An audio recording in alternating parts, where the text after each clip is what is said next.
एक बुढ़िया कोमा में चली गई, बुढ़िया कोमा में चली गई। कोमा में आदमी मरता नहीं, कोमा में आदमी, बोलिए बोलिए, कोमा में आदमी, कोमा में आदमी नहीं मरता है, उसका नब्ज जो है ना वो चलता रहता है, लेकिन आदमी होश में नहीं रहता है। बुढ़वा समझ लगी बुढ़िया गेले,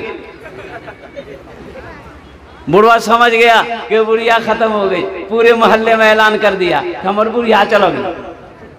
लोग जमा हुए, बांस बत्ती किया, कब्रिस्तान बनाया, कोई कफन लाने गया, कफन लाया, गुसल दिया, कफन पहना दिया, जनाजे की नमाज पढ़ के, और जैसे ही क्या कहते हैं कि देखता है कि शाम रात हो गई।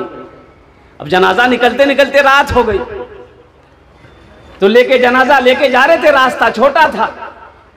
अब वो आगे में जो लोग थे उसको दिखाई नहीं दिया, बिजली के खंबा से वो जनाजा टकरा गया, और जैसे ही जनाजा टकराया बुढ़िया उठी बैठी। बोले वाह, बताइए आदमी खड़ा रहेगा वहां, वाह 80 की स्पीड से आदमी भागा कि बुढ़िया जिंदा भेले कि रंग मरला आदमी जिंदा भाजे। बुढ़वा किसी तरह बुढ़िया को घर ले गए कि किरंग थे मरी गए हालते, फिर जिंदा फिर भला बोला वो ठोकर जे लगल नहीं, एक बेग नींद खुली गया। कुछ महीनों के बाद बुढ़िया हकीकत में मर गई, इंतकाल कर गई बुढ़िया कुछ महीनों के बाद।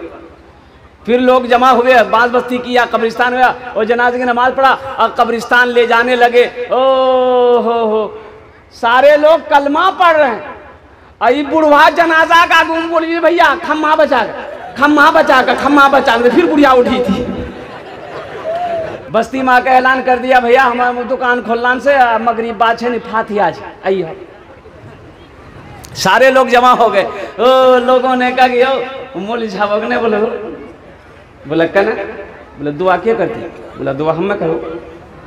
मौलवी साहब की काम है, हाँ मतलब ठीक है भाई सब बैठ गए, तैयार हो गए भाई, हाँ तैयार हो गए, बस दुआ शुरू करें। जो मिलाद रखे, जो फातिहा का एहतमाम रखा था बेचारा घर में, वो बोले भैया दुआ करें हम, आप लोग खाली आमीन कहिएगा, दुआ हम करेंगे आप लोग आमीन कहिएगा। बोला हाँ ठीक है हम लोग आमीन कहेंगे। दुआ किया कि अल्लाह हम जो कारोबार खोले हैं, जो बिजनेस खोले हैं, जो दुकान खोले हैं, खूब बरकत हो, ग्राहकों की लाइन लग जाए, ना सुबह फुर्सत हो, ना दोपहर फुर्सत हो, ना रात में फुर्सत हो, ग्राहकों की लाइन लग जाए। तो पीछे से आदमी बोलिए आमीन को मत बोलियो, बोले कहना, बोले भैया 12 पौड़ा में ये कफनों की दुकान खुल गई, आमीन बोलेगा कोई? कब्रिस्तान में मकई से जगह नहीं, ये जायज है भाई, जायज है। आप मरोगे आप भी वहीं जाएंगे, हम मरेंगे हम भी वहीं जाएंगे। क्या आपके ऊपर में गाड़ी चलाया जाए, आपके ऊपर में ट्रैक्टर चढ़ाया जाए, आपके ऊपर में थ्रेसर चढ़ाया जाए, आपके ऊपर में मकई बोया जाए, अल्लाह अकबर कबीरा, आपकी रूह को कितनी तकलीफ हो। अमल नहीं है, उलमा बयान तो करते हैं, कह भोग नहीं बोलिए दो ये सब नया नया मौलवी बनी गई। हम आदमी बहुत पहले से कब्रिस्तान हम सब कुछ करते हैं। एक आदमी जलसा में पीछे से आया, उसका नाम था इस्लाम। हजरत तकरीर कर रहे थे, वो जुमला आ गया कि इस्लाम कितना पीछे है। वो बोली हो तो मौलवी से हमारा कितनी जाने की हो, वो पीछू ने बैठली, वो अभी बिच्चू में बैठी गई, खड़ा बैठे काला भारी देख के मौलवी साहब। फिर कुछ देर के बाद हजरत बोले कि इस्लाम कितना पीछे है, बीचा उठी का बिका बैठी। लास्ट में हजरत बोले कि इस्लाम कितना पीछे है। वो खड़ा भाई बोली आप कहाँ, तो मुंह हम बैठो। अच्छा कब्रिस्तान का यह हालत, कब्रिस्तान का, तो मेरे भाइयों ये सही नहीं है, ये सही नहीं है। अगर आपको मालूम नहीं तो हमारे जो इमाम साहब हैं बारा ईदगाह के जामा मस्जिद के, हजरत अल्लामा मौलाना मुफ्ती मुइज़ुद्दीन साहब दामद बरकातुहू, उनकी बारगाह में चले जाइएगा, मसला पूछ लीजिएगा कि हजरत ये कब्रिस्तान में हम मकई सुखाते हैं, मकई हम क्या कहते हैं कि खिलाते हैं, सुखाते हैं, मकई का कारोबार हम कब्रिस्तान में करते हैं, ये जायज़ है कि नाजायज़ है, ये सही है कि गलत है, वो आपको मसला बता देगा। बताए उस दाने में बरकत होगी भाई, उस दाने में बरकत होगी? उस दाने में बरकत नहीं है, उस दाने में बरकत नहीं मिलेगा आपको। अब मकई अपने दरवाजे में सुखाइए, रोड पर सुखाइए। कब्रिस्तान की अजमत को समझिए, कब्रिस्तान की बेहुरमती ना हो। अल्लाह अकबर कबीरा। कल को हमारी भी मौत होगी, हम भी उसी कब्रिस्तान में जाएंगे। अल्लाह अकबर कबीरा।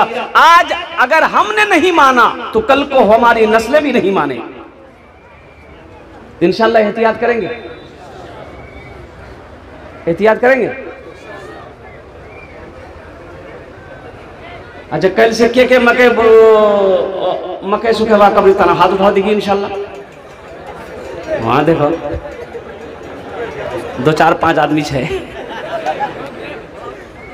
इससे एहतियात कीजिएगा। कब्रिस्तान की अजमत है। जब कब्रिस्तान में जाओ तो कब्रिस्तान वालों को सलाम करो, अस्सलाम वालेकुम या अहलल कुबूर पढ़ो। हो सके तो सूरे फातिहा कुल हुवल्लाहु अहद 3 मरतबा पढ़कर, सूरे फातिहा पढ़कर बख्शिश व मग़फ़िरत की दुआ कर दो।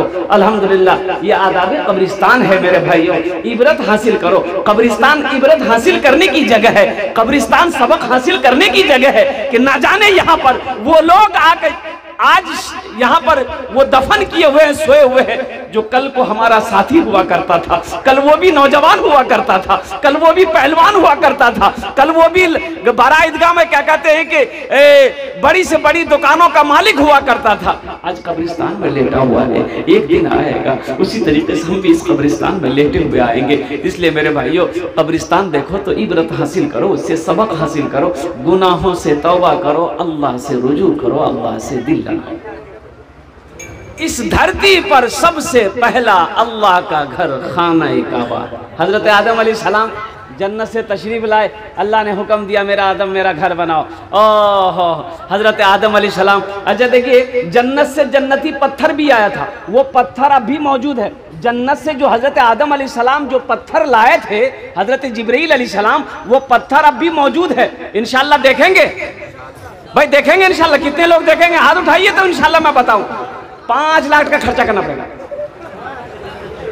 हाँ, तो पत्थर यहाँ थोड़ी सी मक्काम जी गया, वो पत्थर यहाँ नहीं है। उस पत्थर का नाम है हजरे अस्वद। वो पत्थर खाने काबा में नस्ब है, वो खाने काबा में रखा हुआ है, मिला हुआ है। और कुर्बान जाओ, जो लोग हज करने जाते हैं और खाने काबा का 7 चक्कर लगाते हैं, मकाम इब्राहिम के पास 2 रकात नफल की नमाज पढ़ते हैं और वो हजरे अस्वद पत्थर को चूमते। उस पत्थर को चूमना नबी की सुन्नत है। अल्लाह के रसूल सल्लल्लाहु अलैहि वसल्लम ने जब बौसा दिया तो उस पत्थर को चूमा था, तो आपने इरशाद फरमाया था, ए पत्थर, तुम्हें मैं इसलिए चूम रहा हूं कि तू जन्नत से आया। सुभान अल्लाह बोले तो माशाअल्लाह। और हजरत उमर फारूक रदी अल्लाह ताला अन्हु जब उस पत्थर को चूमने लगे तो आपने फरमाया कि ए पत्थर, तू सिर्फ एक पत्थर है, ना नफा पहुंचा सकता है ना नुकसान पहुंचा सकता है। मैं तुम्हें इसलिए चूम रहा हूं कि मेरे नबी ने तुम्हें चूमा है। सुभान अल्लाह बोले तो माशाअल्लाह। मेरे नबी ने तुम्हें चूमा है, इसलिए मैं तुम्हें चूम रहा हूं। इसलिए मेरे भाइयों, मेरे नौजवानों, अल्लाह ने जिसको दौलत दिया है, अल्लाह ने जिसको माल दिया है, अल्लाह ने जिसको साहिब निसाब बनाया है, अगर हज फर्ज है तो पहली फुर्सत में हज कर लो। देखिए, हज जो है, जिस तरीके से 5 वक्त की नमाज फर्ज है, जिस तरीके से 5 वक्त की नमाज फर्ज है, रमजान का रोजा फर्ज है, उसी तरीके से जिसके ऊपर में अल्लाह ने जिसको दौलत दिया है, अल्लाह ने जिसको माल दिया है, उसके ऊपर में जिंदगी में, लाइफ में, पूरी जिंदगी में 1 मरतबा खाने काबा का तवाफ करना, रोज़े अनवर की जियारत करना, हज करना फर्ज है।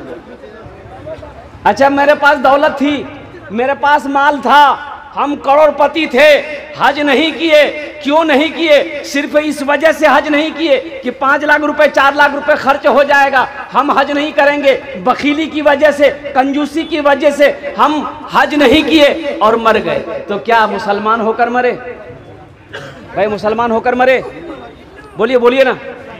अल्लाह के रसूल सल्लल्लाहु अलैहि वसल्लम इरशाद फरमाते हैं कि वो मुसलमान की मौत नहीं मरा, वो मुसलमान होकर नहीं मरा, वो या तो नसरानी होकर मरा है या यहूदी होकर मरा है। इसलिए मेरे भाइयों, अल्लाह अगर दौलत दिया है, अल्लाह ने अगर माल दिया है, अल्लाह ने अगर पैसा दिया है, तो पहली फुर्सत में इस फर्ज को अदा करना।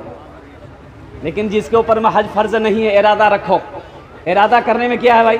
भाई इरादा तो कर सकते, मान के हम गरीब हैं, इरादा तो कर सकते हैं।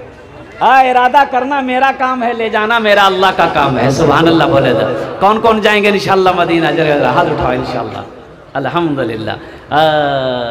ऐसी भी गुजर जाए, ऐसी भी गुजर जाए एक रात मदीने में,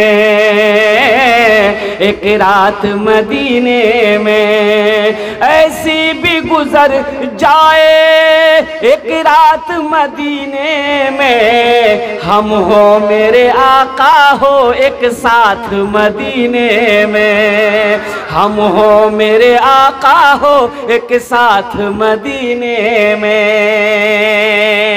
एक आशिक़ रसूल है, गुलाम मुस्तफ़ा है, हज करने जा रहा है, बीच में मौत आके खड़ी हो गई, अब आगे नहीं बढ़ सकते, तुम्हारा टाइम हो चुका है, अब तुम्हारे जिस्म से रूह को निकाल लेंगे। तो ये दीवाना कहता है, ये आशिक़ रसूल मौत से कहता है, ऐ मौत जरा रुकना, आगे मुझे जाने दे, आगे मुझे जाने दे, ऐ मौत जरा रुकना, आगे मुझे जाने दे, हो जाएंगे हम दोनों एक साथ मदीने में, हो जाएंगे हम दोनों एक साथ मदीने में। सुभान अल्लाह बोले था माशाअल्लाह। सबसे पहला अल्लाह का घर खाने काबा, हज़रत आदम अलैहिस्सलाम ने बुनियाद रखी और कुर्बान जाओ। अल्लाह के रसूल सल्लल्लाहु अलैहि वसल्लम तशरीफ़ फरमा है। एक सहाबी ने अर्ज़ किया, या रसूल अल्लाह मेरे माँ बाबा पर कुर्बान, दुनिया में सबसे अच्छी जगह कौन सी है? अल्लाह के रसूल खामोश हैं। हज़रत जिब्राइल तशरीफ़ लाए तो अल्लाह के रसूल ने इरशाद फरमाया, जिब्राइल दुनिया में सबसे अच्छी जगह कौन सी है, सबसे खूबसूरत जगह कौन सी है? तो हज़रत जिब्राइल ने अर्ज़ किया, या रसूल अल्लाह मुझे भी पता नहीं है दुनिया में सबसे अच्छी जगह कौन सी है। कहा कि जा मेरे अल्लाह से पूछ किया, अल्लाह से पूछ किया। हजरत जिब्राइल अमीन अलैहिस्सलातु वल तस्लीम तशरीफ ले गए, अल्लाह से पूछा कि या अल्लाह तेरे महबूब का सवाल है कि दुनिया में सबसे अच्छी जगह कौन सी है? तो मेरा अल्लाह ने फरमाया, जिब्राइल जाओ मेरे महबूब से जाकर कह दो दुनिया में सबसे अच्छी जगह मस्जिदें हैं। सुभान अल्लाह बोले। सबसे दुनिया में सबसे अच्छी जगह मस्जिदें हैं और सबसे बुरी जगह बाजार है। सबसे बुरी जगह, सबसे अच्छी जगह बताया गया। उलमा फरमाते हैं जो वज़ू बनाकर मस्जिद के अंदर में दाखिल हो जाए वो अल्लाह का मेहमान हो जाता है। जो वज़ू बनाकर मस्जिद के अंदर में दाखिल हो जाए वो अल्लाह का मेहमान हो जाता है। और जिसकी मौत सजदे की हालत में हो जाए, जिसकी मौत मस्जिद के अंदर में हो जाए, वो तो वैसी जन्नती है, वो जन्नती है। इसलिए मेरे बच्चों मस्जिदों से मोहब्बत रखो, मस्जिदों से मोहब्बत करो, मस्जिदों को आबाद करो, अल्लाह तेरे घर को आबाद कर।